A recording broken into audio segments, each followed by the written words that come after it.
சென்னை மாநகராட்சிகளில் போராட்டம் நடத்தணும் அப்படின்றதுக்கு சில இடங்கள் இருக்கு. அதுக்கு போலீஸ் பெர்மிஷன் வாங்கிட்டு அந்த பகுதிகளில் அவங்க போராட்டத்தை மேற்கொள்ளலாம். ஆனால் ரிப்பன் வளாகம் அப்படின்றது போராட்டம் நடத்தக்கூடிய இடம் இல்லை அப்படின்ற வகையில் தீர்ப்பு இன்றைக்கு வழங்கப்பட்டிருக்கிறது.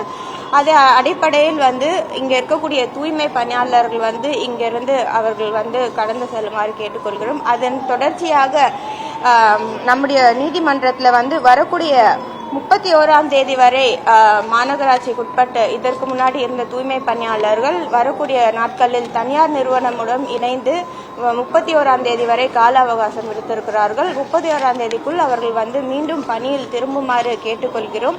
என்றுமே சென்னை மாநகராட்சி அவர்களுக்கு திறந்திருக்கும் அப்படின்றதை தெரிவித்திருக்கிறோம். இன்றைக்கும் நீதிமன்றத்தில் தீர்ப்பு வந்த பிறகும் மாண்புமிகு துறையின் அமைச்சர் அண்ணன் கே நேரு அவர்களும் மாண்புமிகு அமைச்சர் அண்ணன் பி.கே. சேகர்பாபு அவர்களும் மாநகராட்சி ஆணையர் அவர்களும் இணை ஆணையர் அவர்களும் நானும் துணை மேயர் அவர்களும் ஒருங்கிணைந்து அவர்களுடன் இணைந்து பேச்சுவார்த்தைக்கு அழைத்தோம்.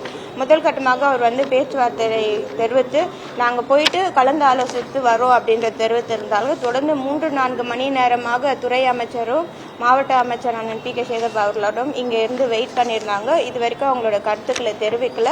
இன்றைக்கு நீதிமன்றத்தில் வழங்கக்கூடிய தீர்ப்பின் அடிப்படையில் அவர்கள் பணியாளர்கள் மாநகராட்சியோடு ஒத்துழைக்குமாறு கேட்டுக்கொள்கிறோம். தூய்மை பணியாளர்களுக்கு என்றுமே மாநகராட்சியின் பணி பாதுகாப்பு இருக்கும் அப்படின்றது மாநகராட்சி சார்பாக தெரிவித்துக் கொள்கிறோம்.